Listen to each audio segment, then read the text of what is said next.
काबिल एहतराम स्टेज ते वेठल डॉक्टर बशीर अहमद शाह साहब, डॉक्टर गुलाम मुस्तफ़ा सोलंकी साहब, अमजद हुसैन शाह साहब, मैडम नजमा नूर फुलकोटो साहिबा, साईं नूर रिजवी साहब, कौसर रोडो साहब, रोशन शेख ऐं साम्हूं वेठल दोस्तों, अस्सलाम वालेकुम। हक़ मौजूद जीअं सिंध जीअं लतीफ़ जी ॿोली। अॼु जंहिं शख़्सियत जे हवाले सां तव्हां साम्हूं कुझु वीचार वठंदुसि, कुझु लिखी आयो आहियां ऐं रोशन जे चवण मुताबिक़ 5 मिंट ई वठंदुसि इंशाअल्लाह, उन में ई सॼी ॻाल्हि समाप्त कंदुसि। पाकिस्तान टेलीविज़न जी मुख्य रिवायतुनि मां हिकु अहम रिवायत दस्तावेज़ी फिल्मनि जी यानी डॉक्यूमेंट्रीज़ जी तयारी ऐं नशरियात आहे। डॉक्यूमेंट्री जे हवाले सां PTV जो कमु हिकु समुंड जी हैसियत रखे थो। काफ़ी अहिड़ा डॉक्यूमेंट्री डायरेक्टर हुआ जिन मुल्क जी तहज़ीब, तारीख़, सक़ाफ़त, इल्मु अदब ऐं ॿियनि सभी रंगनि खे अक्स बंदि करे दुनिया आॾो पेश कयो। अहिड़ी तरह वॾी मञता पिणु हासिल कई। अहिड़नि ई डायरेक्टरनि जी कतार में डॉक्टर गुलाम मुस्तफ़ा सोलंकी बि शामिल आहे। बदकिस्मती सां PTV कराची मर्कज़ ते डॉक्यूमेंट्रीज़ ठाहिण जो सिलसिलो लॻभॻि ख़तमु थी वियो ऐं हिकु अहिड़ो ख़ाल पैदा थी वियो जंहिंखे भरणु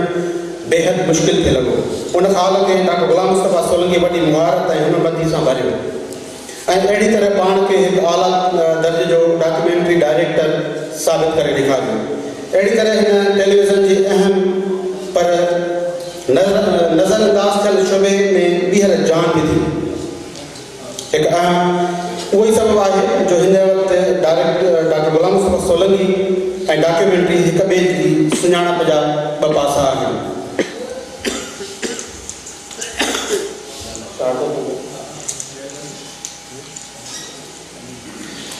ॻाल्हि कंदासीं प्रोग्राम सिंध सदियुनि जे हवाले सां। सिंध जूं उन सिलसिले में सिंध जूं नाले वारियूं औरतूं जे दस्तावेज़ी प्रोग्राम जे सिलसिले हेठि मुख़्तसिर दौराने जूं दस्तावेज़ी फिल्मूं ठाहिण जो क्रेडिट डॉक्टर गुलाम मुस्तफ़ा सोलंकी ॾांहुं वञे थो। उन ॾिस में सिंधी ॿोली जे बहितरीन शाइरा मरखां शेखिड़ खां अमा मरियम, माई Bakhtawar, doctor Sara Siddiqui, doctor Amina Khamisani, doctor Duresh Shahwar Syed, doctor Hamida Khoro, Anita Ghulam Ali, Khadija Khanum, Daud Kotro, Sumera Zareen, Mehtab Akbar Rashdi, Khairunnisa Jafri, doctor Sahad Ahmadad, दादी लीला, आपा मरियम नुहानी, नूरुल हुदा शाह, नज़ीर नाज, महताब महबूब, गज़ाल रफ़ी, कैसर नकवी, रोशन नता, माई भागी, जीवनी बाई, बेगम फ़कीरानी, पोपटी हीरा नंदानी, ज़रीना बलोच, नूर शाहीन, डॉक्टर नजमा नूर फुलकोटरो, मरियम मजीदी, सकीना समूह, आबदा परवीन, रज़िया तारिक, गुलाम फातिमा लाल, कला प्रकाश, फौजर सुमरो, रुबीना कुरैशी, शहजादी, नूर बानो वग़ैरह जे ख़िदमतुनि ऐं कारनामनि खे हिकु निमाणी भेटा ॾिनी वई। उन्हनि दस्तावेज़ी फिल्मुनि जी सीरीज़ खां अलावा सिंधी हाकारी शख़्सियतुनि ते बि डॉक्टर गुलाम मुस्तफ़ा सोलंकी भरपूर दस्तावेज़ी फिल्मूं ठाहियूं, जहिड़ो साफ़ दड़ी सरवान, कायदे आज़म मोहम्मद अली जिनाह, कायदे आज़म ऐं पाकिस्तान जी हलचल जा सिंधी अॻवान, पूरब जाई मोहतरमा बेनज़ीर भुट्टो, पीड़ा जो परला मोहतरमा बेनज़ीर भुट्टो, वो अमर रहदी मोहतरमा बेनज़ीर भुट्टो, सामी सचवड़ा शेख अयाज़, एकाश इहो तूं ॼाणे हा शेख अयाज़, सदियुनि जी सदा शेख अयाज़, अलामा उॾरी वेंदो साईं शेख अयाज़,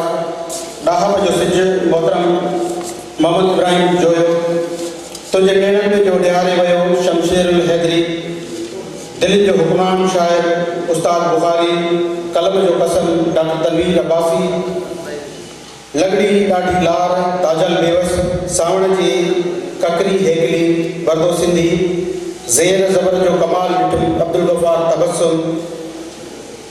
पंहिंजा गीत पुराणा न थींदा साहिल आज़ाद, फन मरणो नाहे शहबाज़ दुरानी, सजण सफ़र हलिया फिल्म स्टार वसीम, तो मोकिलायां अलविदा असलम आज़ाद, काको मखणो अनवर सोलंकी। मज़हबी हवाले सां डॉक्टर गुलाम मुस्तफ़ा तमामु घणनि मौज़ूअनि जे हवाले सां डॉक्यूमेंट्रीज़ तयारु कयूं। उन में पहिरीं सिंधी ॿोलीअ में हमदिया शाइरी, सिंधी ॿोलीअ में नातिया शाइरी, सिंधी ॿोलीअ में क़ुरान पाक जा तर्जुमा, सीरत लाइब्रेरी, सिंधीअ में सीरत लिटरेचर, शाह लतीफ़ जी हमदिया शाइरी, शाह लतीफ़ जी नातिया शाइरी, करबला सिंध, केदारो सिंध में ताज़ियादारी, ताज़ी जी तारीख़, बाबुल इस्लाम, यह अहम दस्तावेज़ी फिल्मूं आहिनि।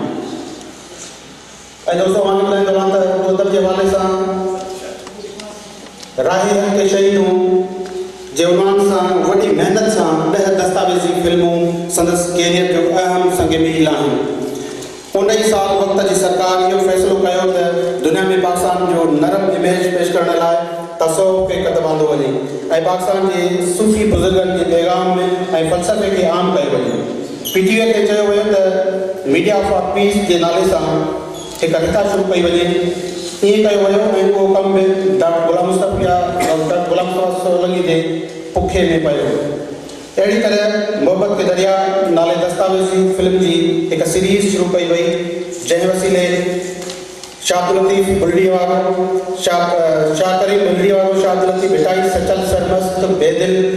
जाम दुर्ग मस्त तवक्कली ख्वाजा गुलाम फरीद सुल्तान बाहू बाबा बुल्ले शाह रहमान बाबा ऐं खुशहाल खान खटक ते शानदार डॉक्यूमेंट्रीज़ तयारु करे नशर कयूं वयूं। अहिड़ी तरह उन्हनि सूफ़ी शाइरनि जे कलाम ऐं पैगाम खे हर हिकु नई ऐं क़बूलियत जो अंदाज़ में पेश करण जी हिकु जामे कोशिशि कई वई। उहे जेके फिल्मूं आहिनि, सीरीज़ आहे, उन जा नाला मां ॿुधाईंदो हलां। रमज़ान माह तरबियत 10 दस्तावेज़ी फिल्मूं, कुरान पाक और रमज़ान मुबारक 10 दस्तावेज़ी फिल्मूं, कुरान पाक सिंध की तारीख़ी मसाजिद 13 दस्तावेज़ी फिल्मूं, योम बाबुल इस्लाम 2 दस्तावेज़ी फिल्मूं, पैगाम लतीफ़ 2 दस्तावेज़ी फिल्मूं,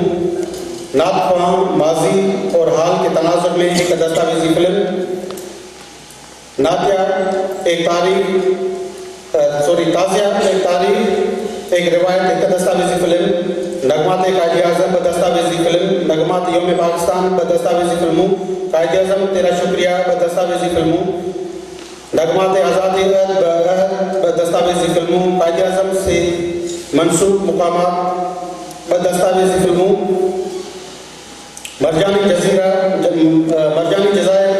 1 दस्तावेज़ी फिल्म, कायदे आज़म और करारदाद पाकिस्तान 1 दस्तावेज़ी फिल्म, अमन फाउंडेशन 1 दस्तावेज़ी फिल्म, ईदी फाउंडेशन 1 दस्तावेज़ी फिल्म, आगा खान फाउंडेशन 1 दस्तावेज़ी फिल्म, वो आवाज़ जो चक्की से निकलती थी मौलाना हसरत मोहानी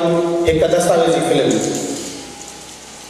राजा साहेब महमूद आबाद 1 दस्तावेज़ी फिल्म, मौलाना अल्ताफ हुसैन खाली 1 दस्तावेज़ी फिल्म, फन का शहबाज दुरानी 1 दस्तावेज़ी फिल्म, मन पे बोझ शमशेर हैदरी 1 दस्तावेज़ी फिल्म, पीर सर सैयद अहमद खान बाबाए तालीम 1 दस्तावेज़ी फिल्म, वो सरापा फनकार था अनवर सोलंकी 1 दस्तावेज़ी फिल्म, शाह लतीफ़ नवाए फितरत 1 दस्तावेज़ी फिल्म, सचल सारा सच 1 दस्तावेज़ी फिल्म। उन्हनि दस्तावेज़ी फिल्मुनि PTV जी स्क्रीन ते तारीख़ जेके इल्म ॾाहप सक़ाफ़त वग़ैरह जा रंग ॾेखारिया से डॉक्टर गुलाम मुस्तफ़ा जी महिनत ऐं जज़्बे जे करे मुमकिन थिया। तव्हांखे इहो मालूम करे हैरत थींदी त उन्हनि दस्तावेज़ी फिल्मुनि जा 95% स्क्रिप्ट गुलाम मुस्तफ़ा सोलंकी पाण ई लिखिया। इहो ई सबबु आहे जो संदसि एॾी वॾी कम जी मोट में खेसि भरपूर महिता मिली। PTV समेत ॿियनि केतिरनि ई ख़ानगी चैनलनि ऐं इदारनि पारां खेसि अणगणिया एवार्ड पिणु ॾिना विया। PTV ते ऐं इलेक्ट्रॉनिक मीडिया जे हलकनि में इहो चयो वञे थो त डॉक्टर गुलाम मुस्तफ़ा सोलंकी दस्तावेज़ी फिल्मुनि जो बादशाह आहे। असांजो दुआऊं हमेशह उन सां गॾु आहिनि ऐं बसि तो उन्हनि खे डेडिकेट करे उन खां पोइ पंहिंजी जाइ वठंदुसि। हा मां तुंहिंजे बिना कुझु बि त न आहियां, तुंहिंजे गॾु गॾु हुजी पोइ